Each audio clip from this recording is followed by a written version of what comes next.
just returned from tapas, either 2 weeks or 4 weeks. And I think all of you actually did the whole 4 weeks. The immersed in the ecosystem created by Sri Preethaji and Sri Krishanji at Ekam in India to end human suffering. So, Amanda, please. Hey everyone. Immersed was right. It's been an interesting shift back to the real world. So to start, I'd say I didn't go in with too many expectations, and steer me if people want to know what it was like, right? And I've spoken to some people who have been there, but I did that more to get logistics. I am an experiential person by nature and an adventurist by nature, and I went in open, and without fear, and I went without questions, but I got so many answers, and that was the theme of every week. I did 4 weeks, and the 4 weeks are we are walked through this beautiful process of self-examination to identify the areas in which our thoughts, our minds are contributing to our suffering. And the way for those who don't know my background, I've had some head injuries and I've been working through this for a long time. And some things have shifted for me that I've had to adjust to. Like I used to think more linearly. Now I'm kind of already in the cosmos. There's like everything's a system and ideas, and I pick one and I run with that for 10 seconds. And so the way this process was presented was so in sync with the way that I learn.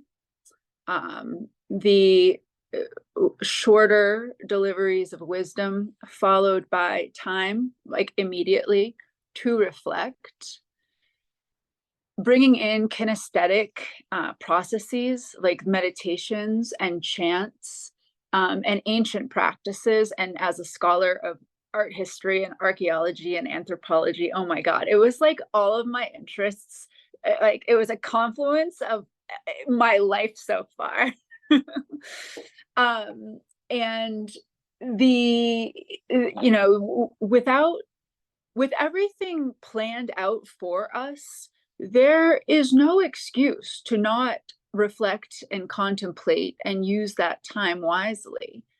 And so it really unfolded in a way that built upon itself without too much mind work. It was more being, absorbing, reflecting, and there wasn't, this pressure that we put on ourselves in life to just do, achieve, like be someone, like go somewhere, all of these things. That was all off the table. So it is this optimum.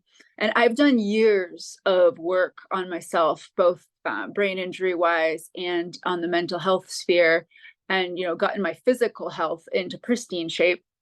But a few things have eluded me, and it really has been, when I go into a suffering state, allowing that to be the state from which I make decisions. And I'm talking mostly about my ongoing recovery, feeling like I'm not enough.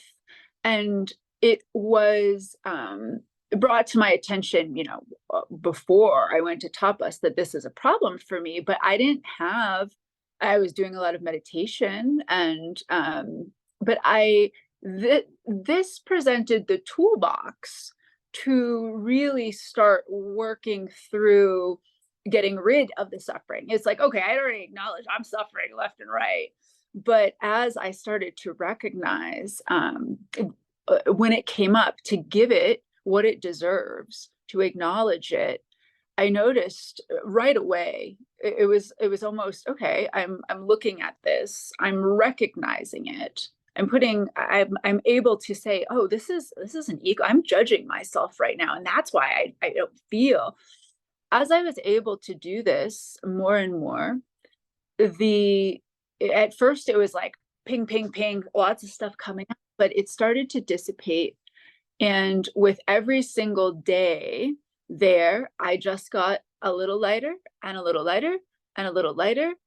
And it was such a beautiful opportunity to observe myself without judgment, observe myself and bring awareness. And these are words that we all know.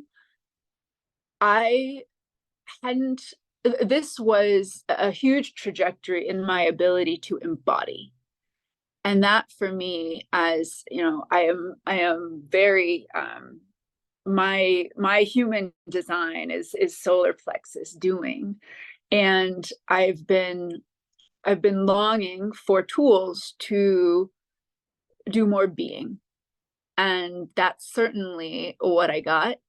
And it was really amazing to share this space with other beautiful humans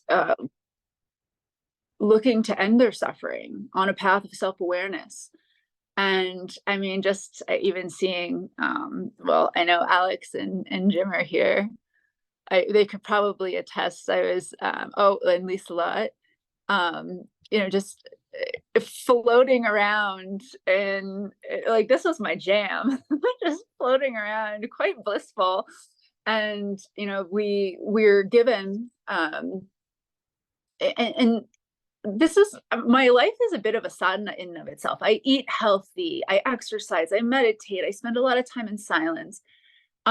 This was just so beautifully structured in a way that flowed, and provided us with the best launching pad for awareness. It really, I mean, right down to, I've got 4 white outfits and I don't have to think about what I'm wearing today.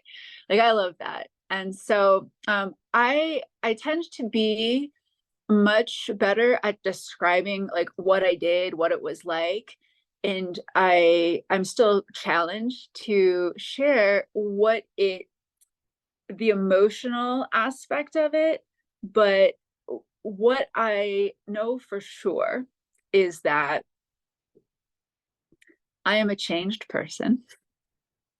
I am lighter.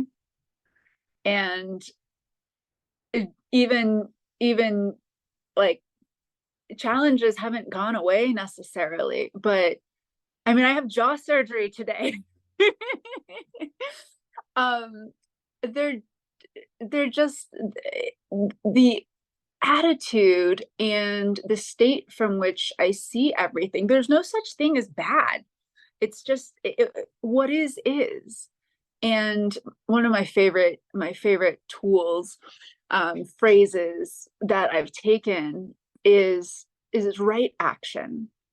Right action comes from a place, when you're making your decisions, from a place of non-suffering. And like, right action all day, every day. And intention is it's so much more clear how to move and flow through the world when you're coming from a place of unperturbed calm. And yes, this makes perfect logical sense. I knew this before I left, but I've embodied it more. So that, and then coming back, it's surreal. As Jim said, I'm just like a smiling bubble of flesh, I guess. But it is, back and floating around, and not judging it, that I'm just kind of like, hey, I'm not getting that much done. I'm just in the glow, sitting outside staring at the river. It's great. So that, and I'm happy to answer any questions specifically, but that in a nutshell was my experience. And one can be on a path for a very long time and make a lot of progress. There's just something about this, and I've gotten pretty efficient with self-improvement, that is, it's just a trajectory. It's a launching pad. I'm a chatty Kathy, so I'm just going to stop. If anyone has questions, I can ask. I just would like to add that I had the privilege of having Amanda come and sit in the garden with me less than 24 hours after her landing back from Chennai and Ekam from a month. And there was not one bit of you, Amanda, who felt jet lagged whatsoever. I felt like I was in the presence of someone with such clarity and such effervescence. And she's sharing with me, yeah, I have to have jaw surgery, and then I have to have a partial knee replace or knee replacement, and then I have to have blah blah blah. And she's saying everything with a genuine, beautiful smile and an attitude facing life. Again, I love what you said, Amanda. There's no judgment of bad.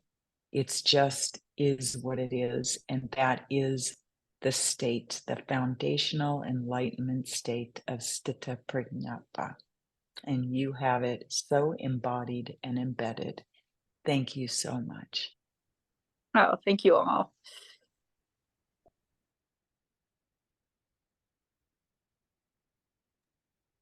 So, Jim and Alex, what do you think? Can you jump in? Beautiful. Please do. Yes, I'll give it a try. Good morning, everyone. Thank you, Amanda. Just the way you explain things, just so beautiful. Just you got so many points. When I think about my time there in India, the month, and I think about what we went through, it's on such a higher level here. It's as Kumarji says, it's our consciousness. That's what all this work is. They're working on our consciousness. So a lot of the time they spent in the beginning, besides saying don't take notes, we're trying to get you out of your thinking that you have to understand things by your mind, by your brain. And we want you to know that this work, even at one point they said, you don't really have to do that much. You just be here and your consciousness is getting it. You know, just be part of this. And the more I immersed in that, the the sacredness of every activity and the ceremonies and the postures and the ancient chants and just this, it felt, I felt very honored to be a part of all of this that was handpicked, you know, very powerful chants and postures from antiquity, thousands and thousands of years ago, that have, you know, been shown to be very effective in getting to where they want to get to with the raising your self-awareness and your consciousness. And I just going along for the ride sometimes, you know, it's so easy to go back into your, you know, me 61 years old, going back into my habits, so many habits. And but there, as time went on, like Amanda said, I felt lighter and lighter, and I felt more connected with my consciousness and less connected with the being pulled around by my emotions and my judgments, which is what they want to do, you know, when we have those 4 weeks, and our 4 things that we're working on. But I wanted to, I mean, that to me was so profound and so beautiful. And I wanted to tell you a little bit about coming back. And there's some very definite, beautiful moments where I feel that I got there. I got a taste. I was in an enlightened state, and I could choose one of those to talk about. And there were a few, and there were some mystical visions, which I am so thankful for. I love those. But there was a lot of time when there wasn't any of that, also.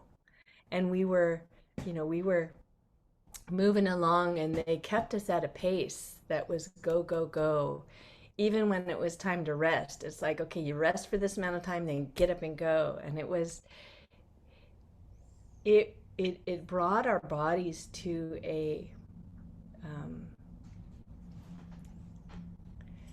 an edge that we don't bring our bodies to. The vegan food that we had, it was completely vegan for a month, and even the things you could buy in the cafe were vegan. I believe everything was vegan. So of course, no dairy, no eggs, no meat, no anything from animals.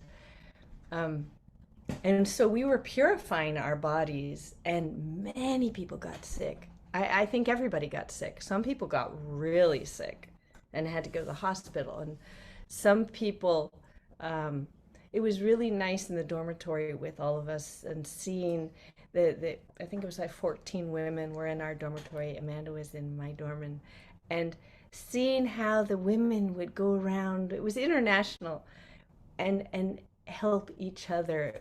That was just really beautiful, because we knew we were supporting each other going through what we were going through.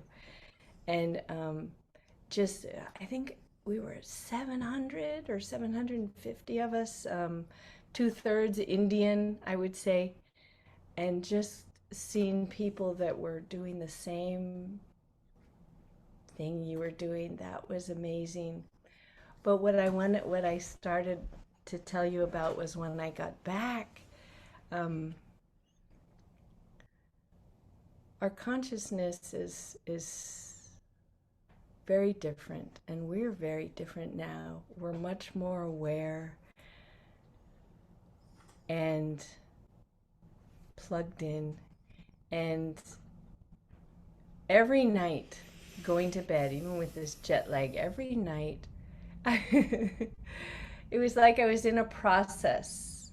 We were in a process, and I really thought it was really happening until, I think it was yesterday, I told you, or the day before in the morning. I don't know, the days are mixed up, but I I said, wait, we're doing a process.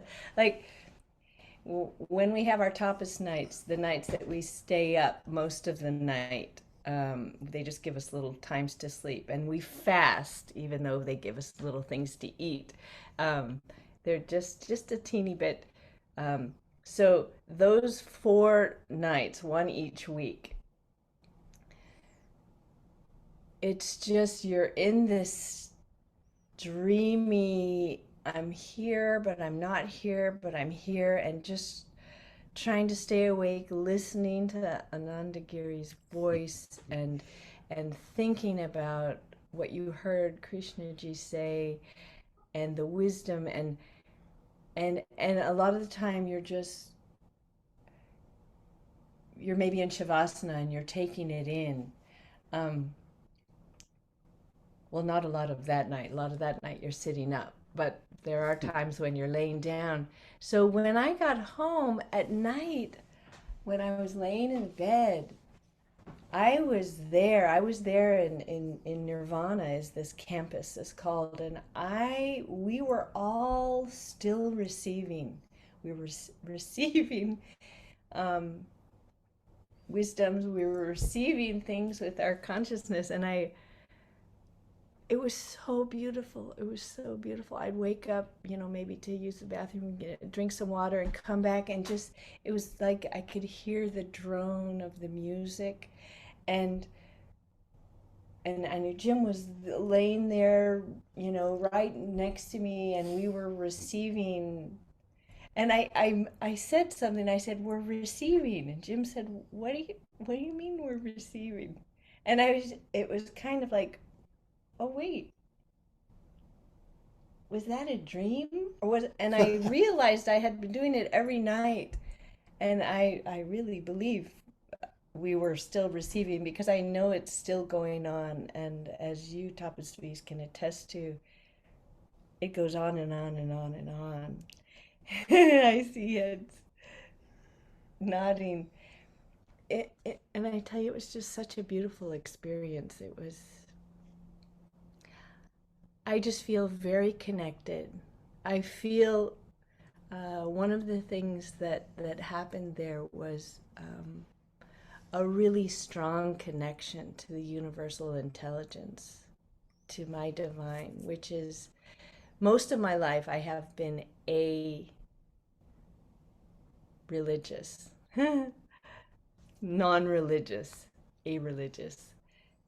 Um, so it's a very different, beautiful, welcome part of my life right now. And this meditation today, Leo, oh my goodness, it was so absolutely beautiful. And just immersing in this for a month. There's a lot more to say, but maybe I should stop there and give someone else a chance, and maybe tell little bits and pieces here and there later. Can I add something else? Yes. So the concept of the divine and universal intelligence, there, I mean, I've been playing in the woods since I was a little girl, and there's always been this sort of like, I didn't have the language for it, how much I loved it. And when the stage that is set there, the ecosystem, the atmosphere, when we would go into tapas, which is the overnight, and I was excited for everything. Oh, we're doing this now? Awesome. Like everything, you couldn't tell me something and I wouldn't be like, great. It's kind of like, are you having a boy or a girl? I'm going to be excited either way. And as we were going through this overnight, we're having all this wisdom from this amazing speaker. I'm so sensitive to tone and prosody, and like, oh my gosh, Anandagiri. And he was talking about insight, which of course insight's happening, ping, ping, ping. And he was saying that insight is, it was some sentence about insight being tied to the breath. And I'm sitting there, and I've been sitting there for the last 4 hours, and I see, and I'm a mountain climber. I'm very connected to nature, again, but didn't have necessarily the language for this. And I see that the light is just starting to crack over this beautiful mountain called Nirvana Hill. And I breathed in, and I was like, insight connected to breath. The sun creating photosynthesis in the trees, oxygen, breath. And I just almost like something pulled from my heart, me into the everythingness, and I could disappear. And I was like, oh, the oneness. I mean, it sets that stage. And I had like tears running down my face, and I looked to the side, to the guy next to, and I get, I know what you're going through right now. And so that for me was a really beautiful moment, just to let you know, like, as someone who has found awe and wonder in nature since forever, that it still brought me to this other level. Additionally, I wanted to mention there are opportunities for, it's mostly, we're going around, we're not talking to each other, but there are opportunities for connection, and there are group sessions where it's encouraged that you hold questions and sit with questions, but then in the group setting, you can ask. And so I did have one or two questions that I sat with and was able to ask, a monk, a dasa, and that was really lovely to have, like asking questions is at journalists, like kind of part of my deal. And so I really loved that. And I did have this amazing connection with our group Dasa Radhika Ji that went beyond a speaking relationship. And there were events available to ceremonies, sacred ceremonies, ancient ceremonies, if one is interested in clearing, generational karmic knots and things like that. And I participated in the naming ceremony, which was, we it's a ceremony where you give your latitude and longitude of birth, you give your birth date, and this is how they name people often in Indian culture, is based on your birth. They look at this list of names, and then you pick what seems to fit from that list. And the I was walking up to receive my name, and I already loved it. Like there's no like, that's just the attitude I took on about everything. And it was Shriya, which is the goddess of wealth. And I mean, part of my last several years has been not working and investing everything into my health. But that didn't, my immediate thought was, I am rich because I'm rich with life. And the monk said to me, he said, but specifically, and I mean, I love to share my joy. He said, not goddess of wealth, like you just sit with money, goddess of wealth, like you share wealth. And I was just like, that is like my true essence. And so just to have this, we're all one, and it's this huge group of people, but then to have these opportunities for individual connection and group connection, and that sort of connection, because he made that very clear to me.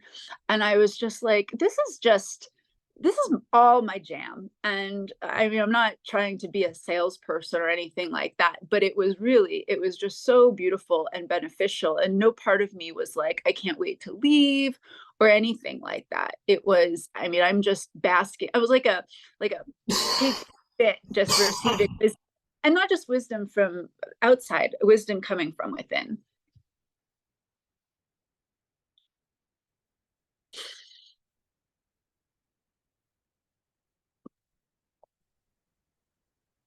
Jim.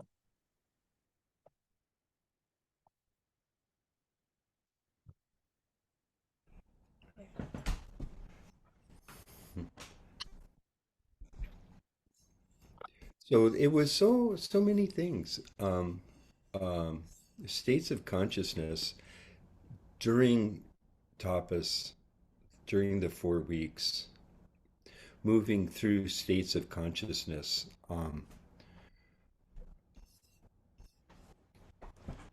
You're distracting me, Alex. What are you Oh, doing? sorry. You quit playing?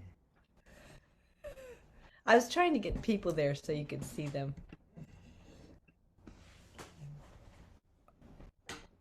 Okay, I'm back. um,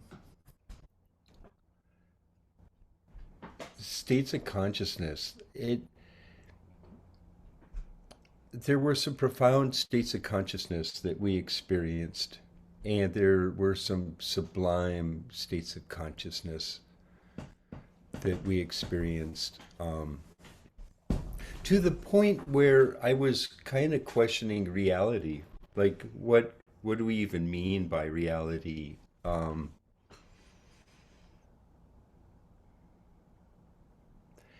and we had some mystical experiences that seemed so natural and part of life that maybe they're always happening and we just don't notice because we're focused on a specific type of reality. But this stuff is happening always. Um, I was surprised. I've been meditating as an amateur since I was for over 50 years. And I remember we went into a meditation the first week, and I didn't have that period of time leading in, like at the start of the meditation, to quiet my mind so that I could be present in the moment and actually be there meditating. I just started meditating consciously in the moment, alive there. And I was just so surprised by the lack of noise and how you could flow right into it. Um, Amanda, you were so eloquent about what we went through. Thank you. Um, what a gift you have in communicating. That's incredible. Um, yeah, we got tools. I've instinctively known that happiness comes from inside. That's the only source. Love comes from inside. Connection and compassion. It comes from within. Um, Intellectually, you know that, and then, but then getting tools to be able to focus that and to use those concepts, um, well, to end your suffering. I've, I think I might have mentioned earlier when we first started talking, first sharing about tapas. I I realized that as I was trying to identify my state, my internal state over the last couple of years, that I didn't really have any kind of way of measuring or understanding what my state was. Um, I was 100% in deep suffering the entire time, thinking that there were moments of beautiful state, non-suffering states, but I was mistaken. I it was so it was so emotional for me when I realized that I wasn't suffering. I didn't know that was possible. I didn't know that was possible um, to the level that I know now. And it's tools that you can use. I mean, like you were saying, both of you were talking about how we got these chunks of wisdom and its knowledge and its wisdom. Some of it came from our Mukti guru, so it's um, mystical wisdom. Some of it we got from our dasas, our teachers, which is functional wisdom. Um, but we got the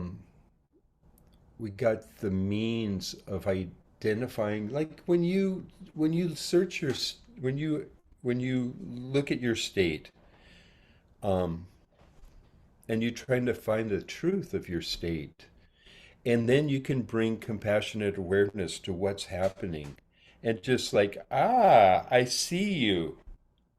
And it's something about honoring your suffering when you can identify it and hold it. It's like, I see you.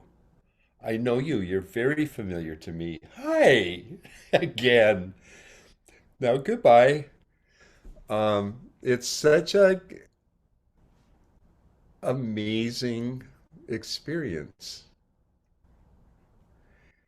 I thank our Mukti gurus. I think the entire staff and everybody at Tapas, the way they built this environment for us to learn. And like you, Amanda, I like to, I'm not a note taker. I mean, I took detailed notes whenever I had time to write because I didn't want to lose anything. But as far as learning, Alex, you're 100% right. When we sleep at night, um, our consciousness is pulling in wisdom and assimilating it. One of the things that we got at Tapas as far as learning is, and it's the maybe the most important thing, are flashes of insight that you learn things and then you reflect on what you've learned, and then you examine your life, and then you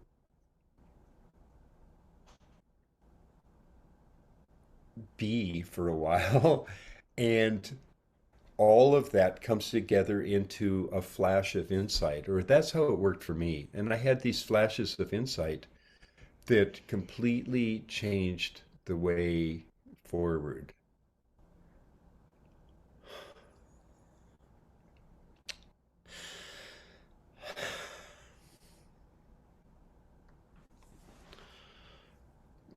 We manufacture our suffering by habit.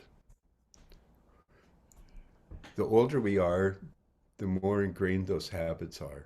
This is what I've learned in my life. This may not apply to anybody, but I have manufactured my suffering out of habit. A person can examine that suffering, create the habit of acknowledging and consciously observing that suffering, and you can literally watch it dissipate. And you can create a habit in your life to do that. I woke up this morning and I didn't want to get out of bed. We looked out the window and the sky was turning orange and it was reflected in Puget Sound. And it was very beautiful. And the light was coming in and reflecting off of Alex's face. And it was just one of those moments. And I didn't want to get up. I was tired. I didn't want to get up. I got up and I was trying to make coffee and I spilled the coffee all over the floor. And I was just like, um, I was not in a good place. I was jangly. My state was prickly. And Leah, that meditation that you led, like we did like an hour sadhana, our tapas sadhana, and I was having a hard time. I was like, and I was looking at it, it's like this, I'm not there. Um, but then when we did the that beautiful connection with the divine meditation, I was 100% conscious, and I'm in a very nice state, very nice non-suffering state at the moment. It comes and goes, and being able to have a way of measuring that, or not even, it isn't a measurement, it's a being able to see clearly what you're experiencing and knowing whether it's where you want to be or it isn't. Being able to move into a, a state of non-suffering is a skill that never had, and I am developing. I'm not I'm not all the way there, but I have that skill that I'm developing, and I have these habits that I'm developing. I have uh, an appreciation of the gift of um, life, and a massive appreciation for the rare and precious gift of tapas. We were the seventh group of Tapasvis in the history of the world. Yeah.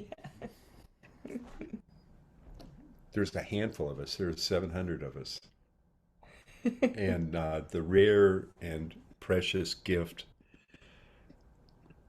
that was put together so well, so elegantly, and then brought into existence by such a team of devoted um, uh, seekers is it's astonishing to me that we had that opportunity that exists. Kumarji was saying that Preethaji and Krishanji developed tapas soup to nuts. I think he said 48 days. They sat down and they designed tapas almost in real time. The elegance of the way they presented what they had to present structured the day to where our bodies and our minds and our consciousness could receive it. Um, it's a miracle. It's miraculous. The way it's all put together. Part of what I would think that I would going into it. I would think that you would want to take care of people so that they had all this energy and were ready to take in everything. But part of what the structure is to put you in a state of stress. I didn't sleep as much as I thought my body needed during those 4 weeks. I got very sick. I got better. I got sick again. I was in a lot of pain because I was trying to sit on the floor. About halfway through, I just moved up onto a chair and it was much better. So I was in pain. I was tired. I was hungry because I wasn't eating as much as I normally would because I didn't want to eat very much because it made me sleepy. And I wanted to be, and when I was awake, I was trying to pay attention as close as I could. So I was really trying hard. It was strenuous. It was hard. I was in pain. I was tired. And that led into these states, these mystical experiences that I know that that was part of it. I had some really profound mystical experiences that I think were fascinating.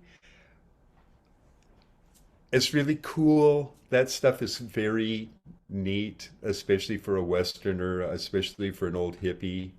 It was very, very cool to go through mystical experiences. You read about it and then you get to experience something like that. My take on that is it's beside the point. My first mystical experience happened at first tapas night, about three-quarters of the way through. It was it was amazing, but what it led to was an insight that I'll carry in my heart for the rest of my life. That insight was the treasure. The mystical experience was a distraction. And I'll tell everybody about it sometime. But I think I think I've talked a bunch.